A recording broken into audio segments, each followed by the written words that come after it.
and welcome to The Broader Edge, candid conversations that envision a new future. Step with us into the edge of evolution as we explore the shifting thoughts, beliefs, and actions that are shaping our tomorrow. Now, join your hosts, Teri Angel, Sheila Cash, Mira Rubin, and Liz Williams for candid conversations that envision a new future.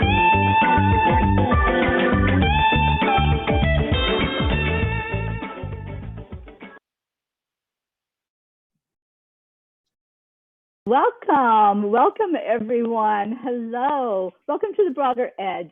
And we are so thrilled to be here with you tonight. I'm Teri Angel, and I want each of my co-hosts that are here to just unmute and share with us your name and let us see your beautiful face.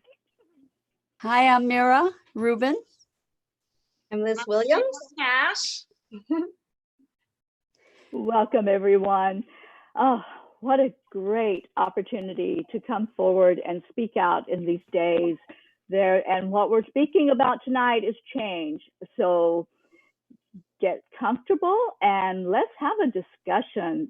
I love this show. I love these ladies, and it's always a great discussion. No matter what our topic, tonight it happens to be change. And change is that word that, oh my gosh, for so many years now, if you're like me at all, you've been saying, oh, I really would like to see change, right? It's either been on our minds or in our speech or both. But now it's time to ask ourselves, what the heck does that mean? What does it mean when I say, I want change? But just to say I want change, that's pretty vague. It's like saying, if I went out and said, I want a dog, it's like, okay, Teri, do you want a little dog, a big dog? There's such an extreme, and that's such a vague thing. And it's that way too when we say change. But yet we know that things can't stay the same as they are. So we're really saying, I want to see things different than what they are in our outside world right now. They can't continue as they are going. And we all know this. That's a known. What we don't know is, okay, what is it that we want then? What do we desire to see out there in that world? It's certainly not those blatant acts of violence and injustice. That's something that has been the catalyst right now to throw us into more looking at what change is and what our part is in that change. So as we think about that and we get to a point where, things have built and built and built, and now it's like, enough is enough. Enough is enough. And what do I want now? What do I want to see as far as that kind of change? I want to share with you with what one of my mentors spoke about recently. And she took a lot of time after the first incident of violence and just horrible injustice that happened. And she went inside and she just really prayed about what to say and how to say it before just a knee-jerk reaction. And she said, whatever my contribution is to be, without measure or comparison to anyone, it's to disrupt the fiber of what has been.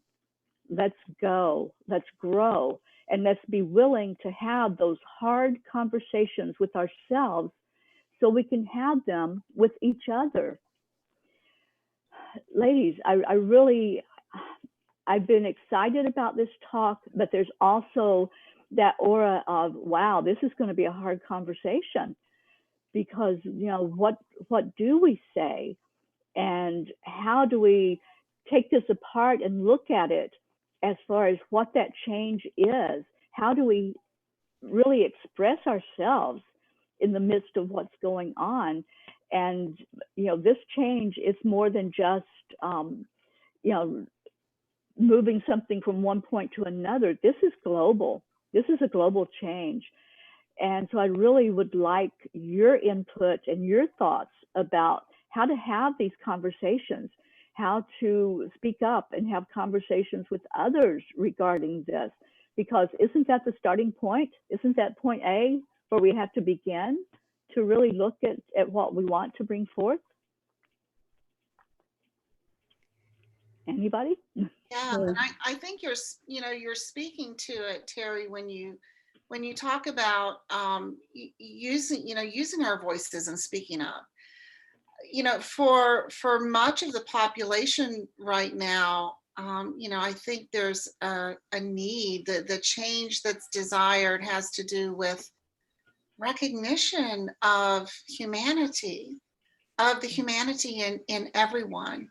There, different people of different ages and different, persuasions may have, varying ideas on exactly what is needed, but showing up and bringing your voice and bringing your body in numbers with the marches or online or in blogs. We have that ability now globally to bring our voices, and consensus is always what brings a big change. It takes that tipping point. But just voicing and really, in this case, really going deep to recognize humanity itself in every single one of us, and speaking that out, and sharing that thought. If we stay quiet, there will be no global changes at all. Yeah, I don't think we have the luxury of silence at this moment in time. And it's interesting in this conversation about change. I think that change is something that occurs incrementally. Sometimes it does occur in an exponential way. This may be one of those times. I hope that it is. It feels like it may be. However, the change that I want to see, or that I desire, is a change from competition to cooperation and collaboration, from separation to oneness, from prejudice to family, where we really shift our paradigm. And what I believe is at the root of all of that is a change from treating life and living as a commodity that produces results that we value monetarily most often, to switch from that paradigm of life as commodity to life as process. And where living life itself is the value of living, rather than what we produce or how much we own or how many things we have, how much we earn. So to make the transition from commodifying life to really experiencing and valuing life, and then that will enable us to value others and to value our planet and our nature. And that is where the profound shift will occur. I started out by saying change is incremental. In this case, it may or may not be, but I believe that what's occurring now is a really, really important primary step. So based on what you're saying, Mira, it sounds like we do need to start within. Like if we need to be sure that we ourselves are valuing life in that way, where we see where perhaps we're not living fully, but instead we're just on that treadmill of acquire, achieve, compete. And so, kind of asking ourselves the hard questions: what would need to shift for me in order to be living differently, so that I show up differently, and then can ask that of others, right? But if we're living in that old paradigm, it's very difficult to ask others to shift that paradigm. So it does there's this balance between looking within, doing that inner work, but then taking that out and affecting change. Absolutely. Oh my gosh, I'm loving everything that you all are saying. And Mira, you touched on this, that we create in two different ways. We create by making something happen, right? By proactively going out and doing something. But we also create by letting things happen. And I think there's been a lot of that, and it's not a balance. There's too much of the letting it happen. And sometimes it does take that catalyst to make us look at things more closely. And, you know, this is kind of trivial, but I liken it to my garbage. You know, I'm a single person and I hate the chore of having to drag my garbage out to the dumpster. So sometimes I'll let it sit there. And so it builds and it builds, and, you know, okay, it's there. It's an eyesore, but it's there. And then when I put something in it and it falls on the floor, now there's something that's triggering me. There's something that says, oh my gosh, now I have to clean the floor, you know, in addition to taking the garbage out. So sometimes we let things build and build like that. And then all of a sudden there's stuff on the floor and we're like, whoa, if only I had stepped back and taken that out when I knew I was supposed to take it out, then I wouldn't have that issue. And I think that's a lot of what we can look at now. It's like things have built, they've really built. And so we've allowed a lot of things. And I have allowed, I've let things just slide. And, you know, I was a part of the problem because I didn't go inside. I didn't search and say, you know, how do I feel about that? When I would see an injustice, when I would see, you know, the racism especially, I grew up with it. I grew up in a small town where it was just so prevalent there. Yeah. Sheila, you know what the mountains are like, and it's just there. So, you know, it's doing that deep dive and having, like I said, those hard conversations, even with ourselves, and say, am I contributing to this problem? I see it. I see what's spilled on the floor. Did I contribute to that? What is my ownership of that? And then can I take a proactive step? Is there something for me to maybe do in addition to really cleaning out my own self and all of those beliefs that are in there? I just want really, really quick. I just want to say, you said the question is to ask, how, did I contribute to that? I think the question is, how did I contribute to that? Yes, because thank you, Mira. We've all contributed absolutely. to it. We have all contributed to it, yeah. Well, but I think my part. Yeah, I think it's a really good point is, I think many of us feel like we haven't contributed because we haven't intentionally done something. It's been the sitting back. It's been the ignoring or overlooking or that type of thing. So, you know, our initial reaction is, that's not who I am. That's not how I've been. But as we dive closer or dive deeper, we do start to see how perhaps even just our avoiding a situation has contributed to it. Mm-hmm. And when you said the word proactivity, Teri, that, you know, that was one that was coming up for me, that it's the one of the greatest changes that we can make is going from being reactive to being proactive.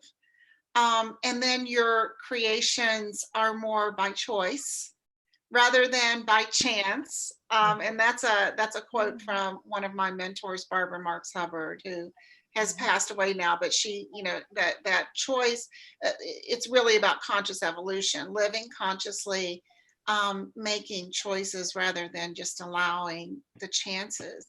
You know, and when we are more proactive, we're less vulnerable because change can be traumatizing for people, you know, highly traumatizing. But the more proactive you are, the more you're choosing the change, you know, the less traumatizing it'll be. I also think, to your point, Liz, that we need to do the inner work. And I think it's also really important to say, yes, 100% we need to do the inner work, and that's not enough. And it's not just a person-to-person game, it's an institutionalized game. And as we look at this whole notion that underlies competition and commoditization of human life, we can look at that in our laws. And when we look at it in our laws, they're the same laws that are perpetuating racism, that are perpetuating inequity in our system, because they are targeting people not just of color, but of different socioeconomic background and different ethnic origin. And we can be looking at how there are disproportionalities in the results that we achieve with our current policies. And we can look at that and say, well, how do we make this more equitable? How do we make this something that is serving everybody in an equal fashion? Love that. And to remember that we all have a voice. Yeah, we all have a voice. So asking ourselves, where's my voice in this? Where do I speak up? How do I speak up? I can't remember which one of you that said blogging, Sheila, that might have been you, how we can really start shining that light. We have to do the inner work. But then there's a point where it's like, okay, let's shine that light out there now. Now that I've shown it on myself and I've illuminated what's in there, let's take it a step further. And that's what it feels like. It's a step further. So one of the ways we can use our voice, and Mira, I'm so glad that you brought up that, is we can petition for change. There's a lot going on right now. Thank God there's a lot going on with things that are coming up and looked at under a microscope and saying, wow, that just got to go. That just is not going to fly anymore. This world is too transparent to hide. And we can't hide those old laws, those old ways that things were, and the old attitudes. So using our voice, I think, and how do we do that? Where do we begin? I always go back to, I'm just one person. I'm just one person. What does it matter? But all of us matter. And so what are some of the ways that we can start using our voices out in the world? Before we proceed further, I just want to address something that you said, and that was when it's all cleaned out in the inside. And I can say that I don't think it ever gets all cleaned out. I think it's a constant life quest. It is, yeah. It's constant looking at it. Yeah. But once we get a thought and an idea of where we're at with it, and start changing that in ourselves, then we can start putting thoughts together more clearly, because all of that stuff that's in there clouds our thinking.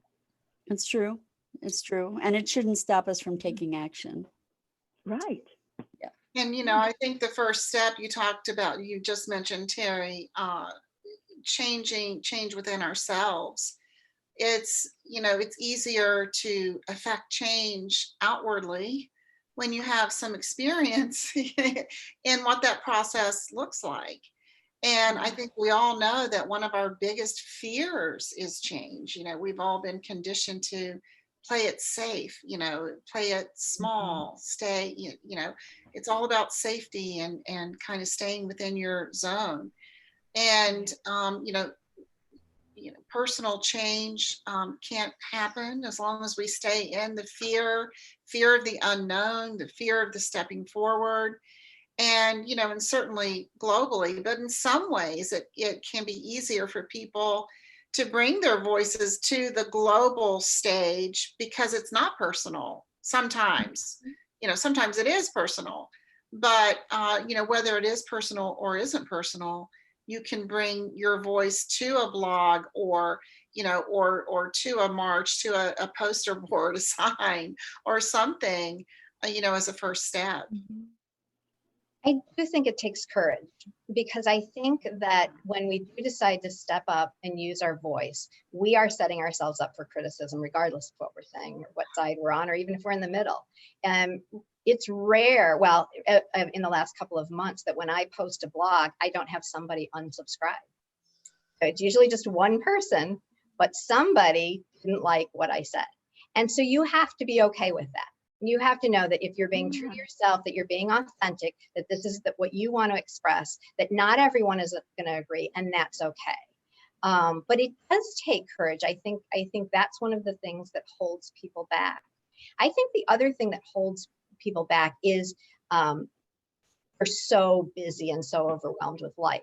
And it's not an excuse or a good excuse anymore, but it is the reality of it. It's almost as if society has set us up to be so busy that we can't pay attention to what's going on and we can't take action on it. So we have to be very, very aware of that in our own lives and intentional, and decide that we're going to be willing to maybe even adjust things so that we can have more time or resources to devote to making the changes that we'd like to see. You make a really, really, really good point, and that's talking about values.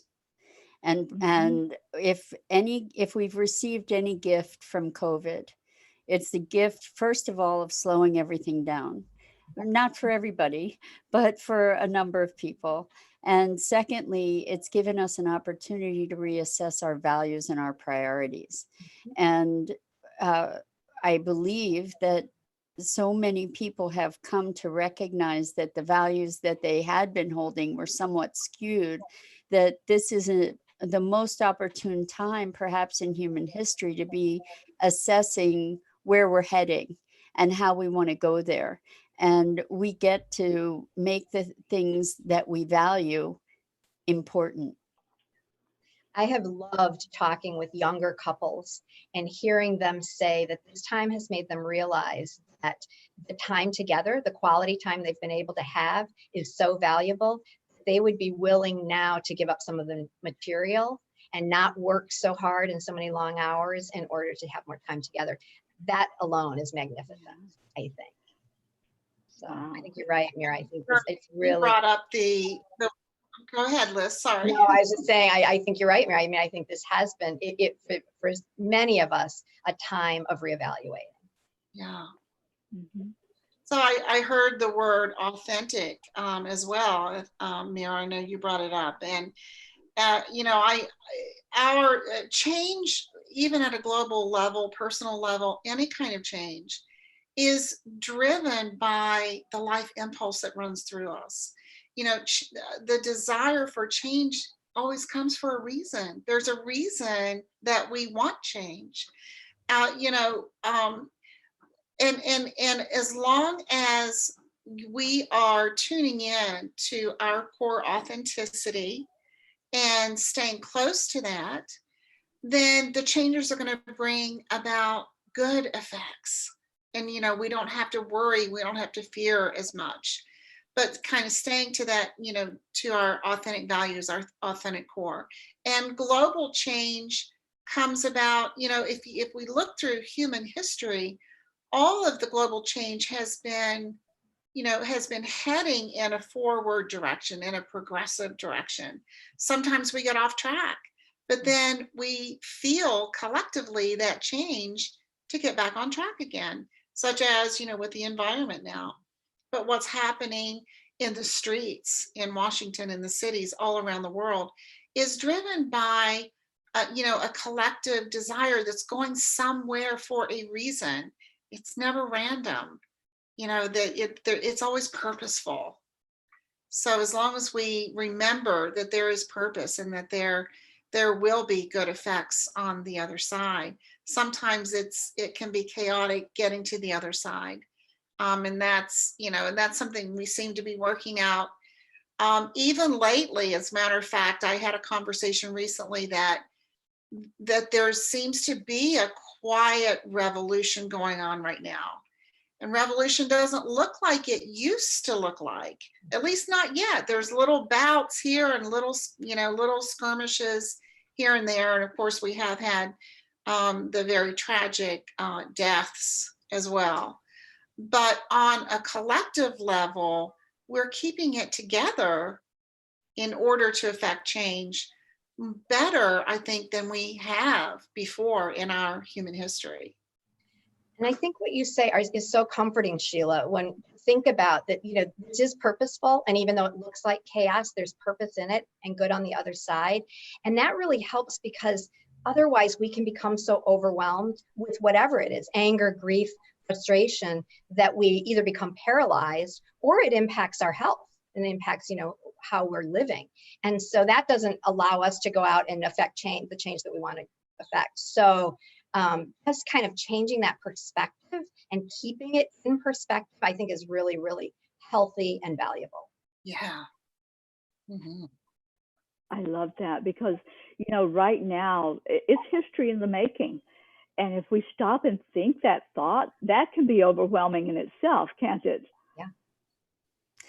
You know, I read something about the history of race relations in this country, and I read a fact that I found so interesting, and that was that there were race riots in 1919, and it was on the heels of the Spanish flu epidemic. And I thought, wow, it's so weird. What a weird parallel. And hopefully we're going to use this now that we actually have true global communication. We're going to use this collectively to make the change that we've been trying to make for for hundreds of years, right? And it's not isolated to the relationships between white people and people of color in this country. It's a global phenomenon where people of different origins look at each other as separate and other, and a threat. And that whole perceived threat comes from a foundation belief in lack. And what we need to do is to find our way to this cooperative, collective notion, because really there's enough if we share with each other, you know, if we take care of each other, if we have community, if we value life instead of things, or, you know, if we prioritize life over things. What a concept, you know. And Teri, to your point about climate change, I think it was you, I'm not sure if it was Teri or Sheila, but talking about how we're really truly facing a larger crisis even than, or a more immediate crisis than our horrible injustices to one another. And that is that we're destroying our environment at a rate that if we don't correct it in 10 years, we're not going to have a habitable place, or a place that is conducive to have our habitation. And so much of the climate crisis is also a crisis of class and race disparity, because even through COVID, people of color are suffering the financial hardships of this epidemic more than white people. And so it's really an interesting and very exciting and heartening, for me, hopeful convergence that's happening right now with the shift of awareness and consciousness. I mean, everybody knows what yoga is these days, you know, which is remarkable, right? And meditation. Right. And you don't get burned alive for talking to spirits, right? And so there are lots of changes of awareness and consciousness that really, I think, are probably unprecedented. Well, on a global scale, certainly unprecedented, right? So we live in a very unique time where we are facing a global collective emergency, and on the way to healing that, we get to heal the injustices that we've done to ourselves, to each other, to our planet, to make something that is a real elevation and escalation in being and consciousness, I think. Yeah, absolutely, Mira. I love that. And, you know, 4 years ago, COVID wasn't a word. We didn't know that. We didn't know about, you know, this whole outage of the injustices and everything that we're able to see now transparently. 4 years ago, Forbes did a survey, and the question that they asked was, if you could say in one word what you want more in life, what would that be? So now we're going back to values, right? What we value. So the question was, if you could say in one word what you want more in life, more of in life, what would that be? The number one answer from that was happiness. Number two was money. Mm-hmm. Number three was freedom. Mm-hmm. And number four was peace. So very interesting, I think, if we redid that survey, given these recent happenings, I think we might see a whole lot different answers, don't you think? I would hope so. Freedom's number one for me. Me too. Yeah, I was amazed. I'm like, okay, that's like way down the list there. Mm-hmm. But I think we needed a catalyst. You know, as hard as this has been, the loss of lives, you know, the lockdown, everything that was so hard about it, we needed a catalyst for us to do that examination. You know, if you ask me that question, it certainly wouldn't. I mean, I want happiness, sure, just like the next person, but freedom. Oh my gosh, that would be the first thing out of my mouth. You know, it was interesting. You know, when that first occurred to me was actually when I was doing my inner work, which was a few years ago. So it was long before any of this was happening. And as I was exploring, and I try to ask myself deeper and deeper, well, what do you really want? Well, I don't want to be in fear. I don't want anxiety. I don't want, you know, this, that, or the other thing. I don't want these things. And when I dug deeper, what came to me was, I want to feel free. I want that freedom, that inner freedom. Yeah. And then it goes to, you know, the freedom to be authentically who I am and voice my opinions and that kind of thing. But it wasn't until then, the COVID and the shutdown, I started to really recognize that I also desired some external freedom, that I really, and it's not so much about because I want to be able to do what I want to do. There's some of that, but more than that, it's, I want to be able to know what truth is. And I don't want to be told by those that I don't know if I can trust, this is what truth is, and therefore you're going to live this way. So it was so interesting to me that outer freedom became so much more important than I was aware of. But it also led me to think about what I see in the streets, what I see in the protests, what I see in the violence are, I believe, individuals who just want that same freedom. They want to be able to be free, to be fully who they are and who they came here to be.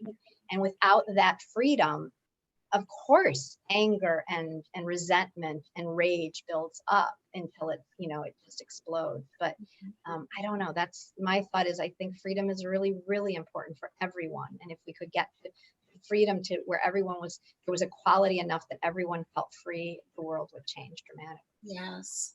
And, you know, it's interesting as you're talking about freedom, and I'm thinking about even peace. You know, a lot of our desires and our values are based on what we do have, what we have experienced. Yeah.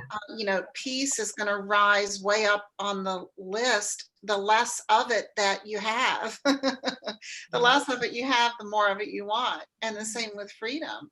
You know, if when we have felt very free at different times in our, you know, history, we're not thinking about it as much, you know, but then, you know, then things happen. Like when 9/11 happened, I realized that freedom wasn't free. Yeah. You know, and that was a you know, frightening thought. You know, and so, you know, freedom is really big there, but at this particular time, people are valuing health more than ever before. And, you know, to be able to be with others and remain healthy. This is something we're really struggling with collectively too.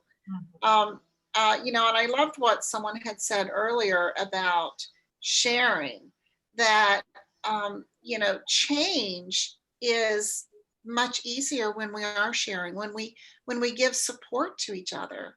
You know, any kind of change when you're having support is easier. That being said, sometimes it takes those sort of trailblazers to step forward when nobody else will, and to have to be on their own. And you've spoken to that, Liz. And so either we need to be trailblazers to get it done, but the more support that we have along the way, the easier the change actually is in the long run. I think it's really important for us to look at the issue of freedom and health right now, because I think it's imminent that there is going to be a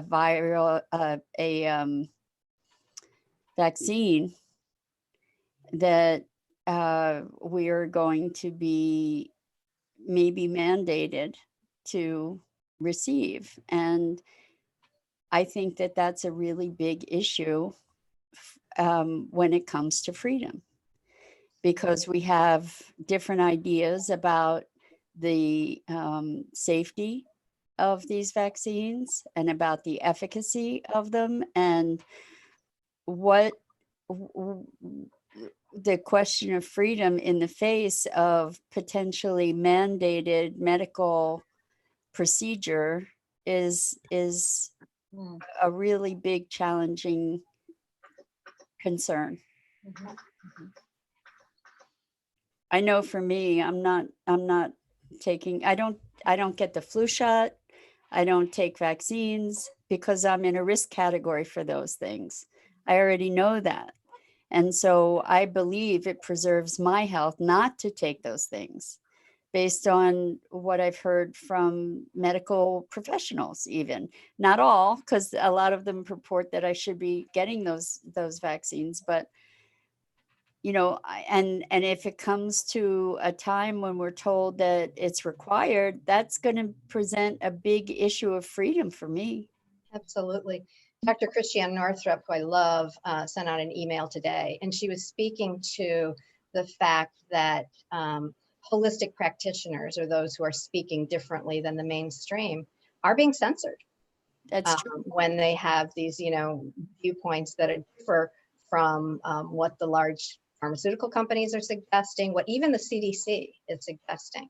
Mm-hmm. And I just think that's another just really, really important issue for us to be aware of, and goes back to where do we find truth? Where can we find information that is accurate so that we can make really our own trust.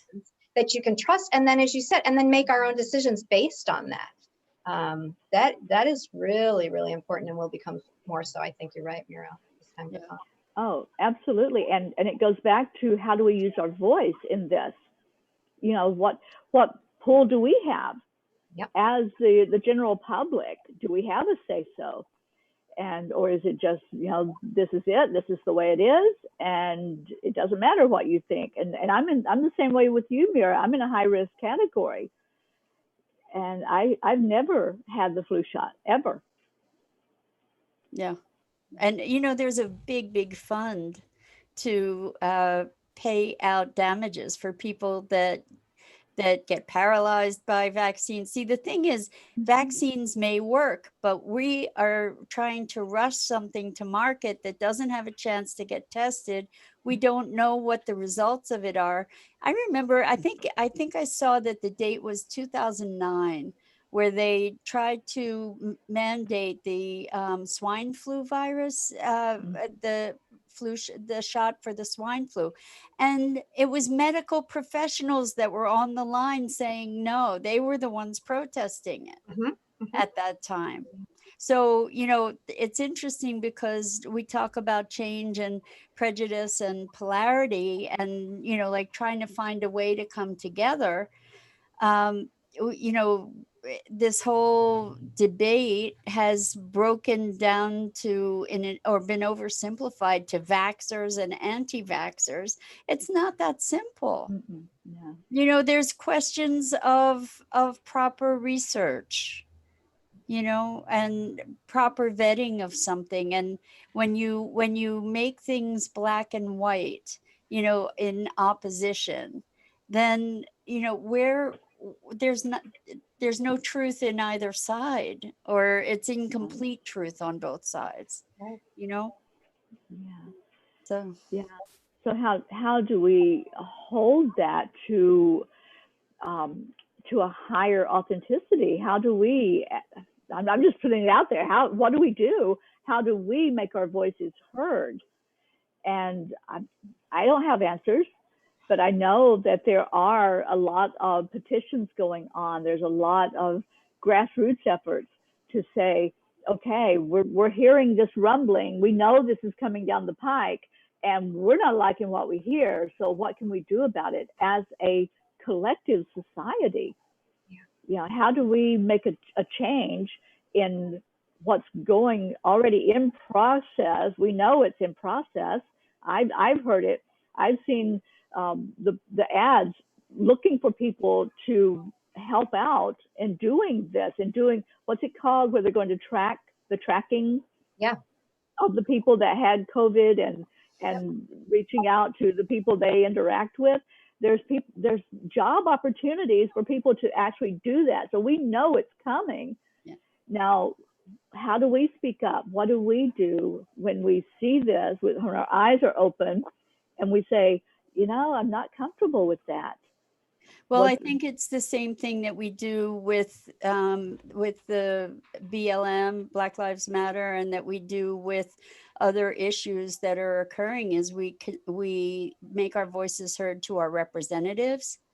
We go to our local institutions. With the police, we find out what kind of mandates and what kind of union agreements they have.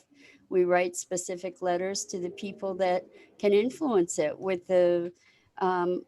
vaccines, I'm not sure who we reach out to, but I know that there have to be a number of petitions available.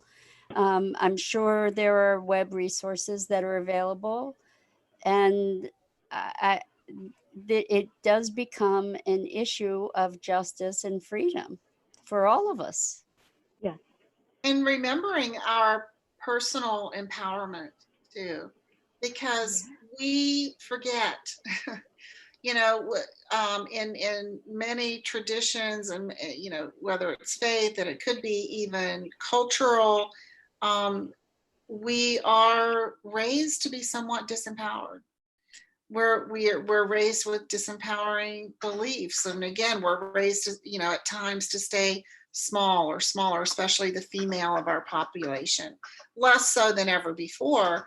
But we just have a general tendency to forget how empowered we actually are. Yeah.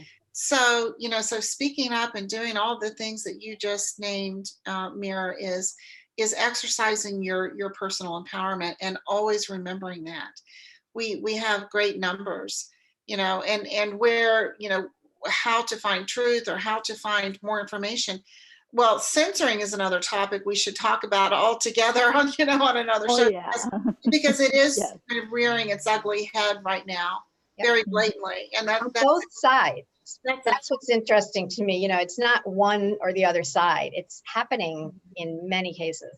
Oh, it's hard to. I have a hard time even believing it that in 2020, that we're still being censored. I've always held a belief of truth that the truth has many, many facets. It's never one answer in point, in space or time. It's a conglomeration of many perspectives. And one of the hallmarks of the new human, as I've identified it, is being able to hold many perspectives at once. And just as we are seeking and striving to desegregate ourselves, we also can desegregate our beliefs as well. And we'll come closer to a more, pure picture that way. I think the other thing that's very empowering is that there are more of us, and we just have to find each other. It's a heck of a lot more fun and more effective, I think, when we do come together in groups, in community, to try to speak out, to make our voices heard, to sign the petition, to, protest, whatever it is. It's just, it's just more effective in community. And so, and then we just don't feel so alone in doing this. And it also helps us to keep going longer, because most social change takes a long time to affect. And so we have to be in it for the long haul. So, but I do think that there are so many more of us that are aware, or that, you know, have been questioning, and all they need is to find someone else who says, I'll lead the way, you know, just join me and I'll lead the way. And it, you know, if you'll be part of this community. So I think that's also where we need to be discerning, because there are going to be people stepping up to say, I'll lead the way, and we need to make sure that they're the right people. And so I think it's really, really important in terms of freedom that we exercise our sovereignty in our own discernment and our own thinking and our own choosing, and not become subject to the dynamism of someone who is ready to lead just because they're stepping up.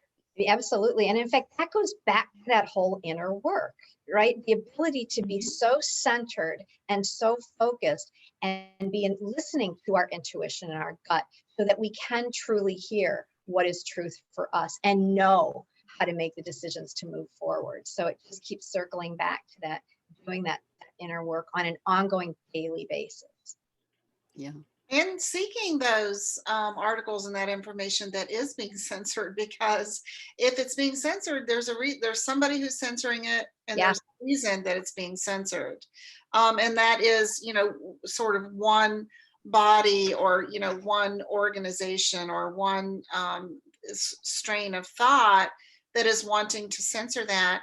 But the way that we get to the truth and make the best choices, and give us the ability to be as proactive as possible, is, as you said, you know, Liz, too, just seeing all sides of it, reading all sides of it, getting as much information as possible, and then moving into your core gut sense around that after you have really exposed yourself to all sides. Mm-hmm.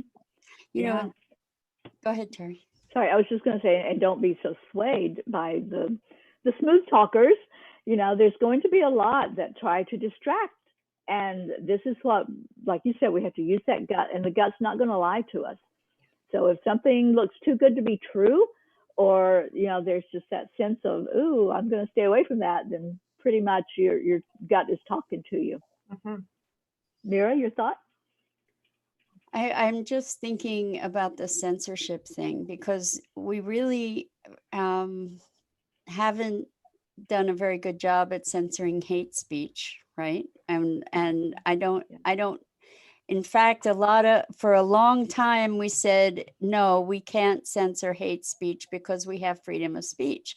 Now it looks like hate speech is being censored to a certain degree, which kind of opens the door for censoring other things. And one of the things, there's a lot of, Liz, as you said, holistic or alternative medicine stuff that has been censored, that is really, to me, terrifying that is being censored. And so the question to look at, to get a broader view of what might be going on, is to look at the organizations that have the power to do the censoring. Right. Who is it that's doing the censoring, and what's the rationale for it? And to look deeply into that. And the thing is, as you said, Liz, people's lives are really busy. Where do we have the capability to be investigative journalists, you know, like, or detectives trying to figure out what kind of agenda is being run by organization, you know, like who's connected to who to connect to make this thing make sense? Yeah.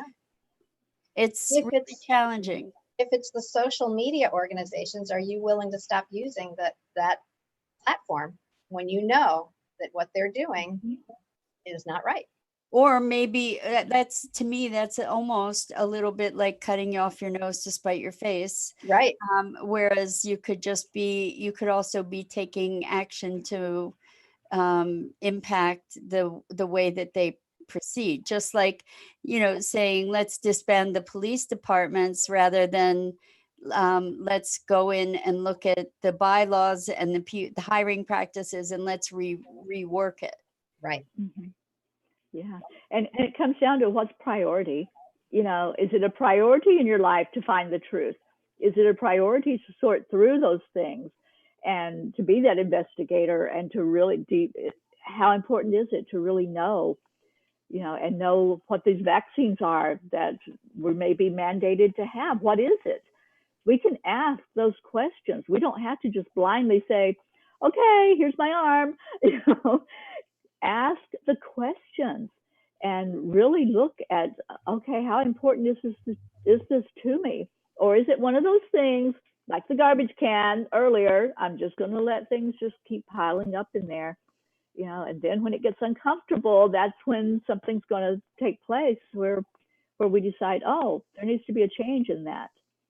But we can start way back at the very beginning, which is now, and see what our priorities are. And really, it's like, is it important enough to be the detective?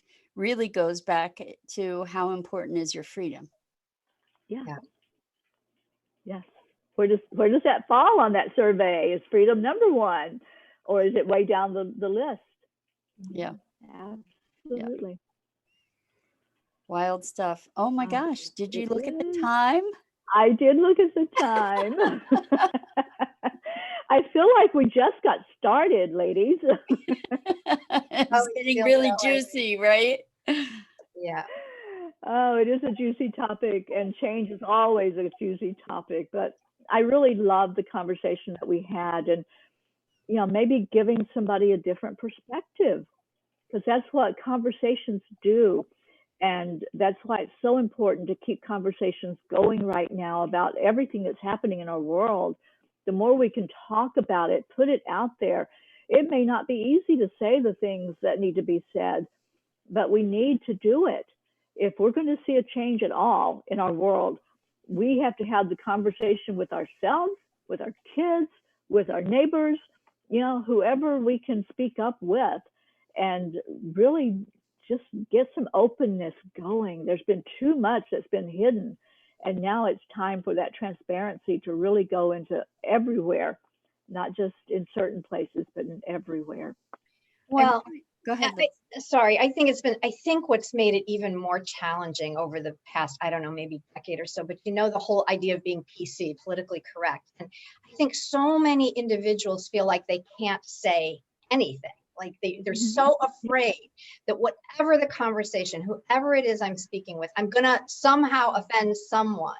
And so it's just easier for me to just not speak out, or just to talk amongst, you know, with my partner and my family and that type of thing. And so I think we have to start moving beyond that, to recognize that we are at such a critical point, and these are such critical issues. We can't afford to continue living that way. So as long as we're speaking our truth with love, that we're doing it, you know, in a way that is respectful, and that the rest of us are recognizing that that's what's happening. I'm going to listen to you, even if what you say I don't agree with, but I'm willing to listen and consider.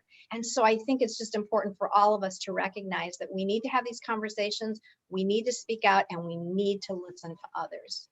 I think a really important step in that direction is when having those conversations before, if you're feeling nervous, if you're feeling uncomfortable, to ask permission and to set up a deliberately safe space to have a candid conversation, to say, hey, can I speak candidly? Can we just, and to come to the conversation with the presumption and intention of connection rather than trying to convince someone of something. Absolutely.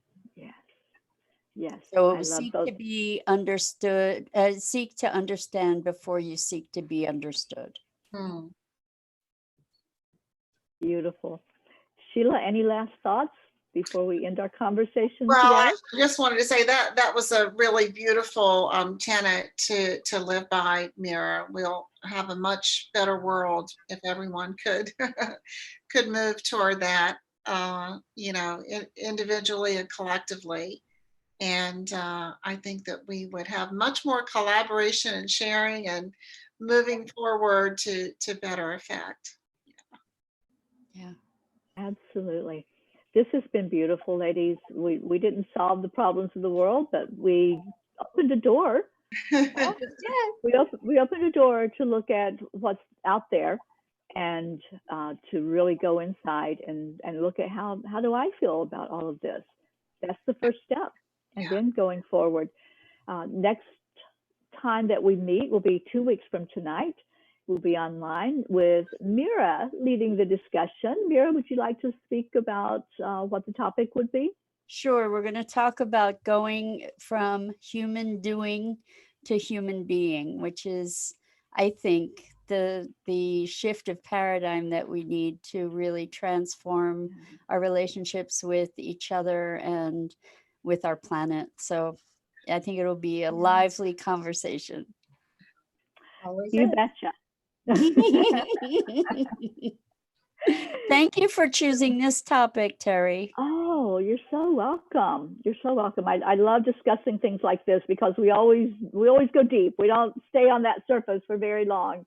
Yeah. And so for those of you watching, thank you for being with us tonight. And if you like what you heard, we have a Facebook group called The Broader Edge. Come join that group and expand on what you heard here. Let us know your thoughts and what you would like to see us discuss. We're open for topics to bring out on the show. I just love these times together. And thank you to Dr. Ruth Anderson of Enlightened World Network for providing this platform that we are coming live on. And to all of you that listen, just take that moment to go inside and say, what has changed me to me? What is that change that I want to see? And let's start there. Let's let that be the starting point. And who knows where it might lead. You may be the next leader leading us forward in that movement to change. I hope we have some of those out there, and I hope to be speaking out myself. That's what I feel like we're here for right now, is to be the leaders and to be the ones that aren't afraid to say the words and have those deep conversations. So thank you, ladies. This has been delightful. Thank you. Bye, everybody. Yeah. So we're going to end our show with a little recording, and then have a blessed rest of your day or night, morning, whatever it is where you are. And thank you for being with us. Much love to everybody.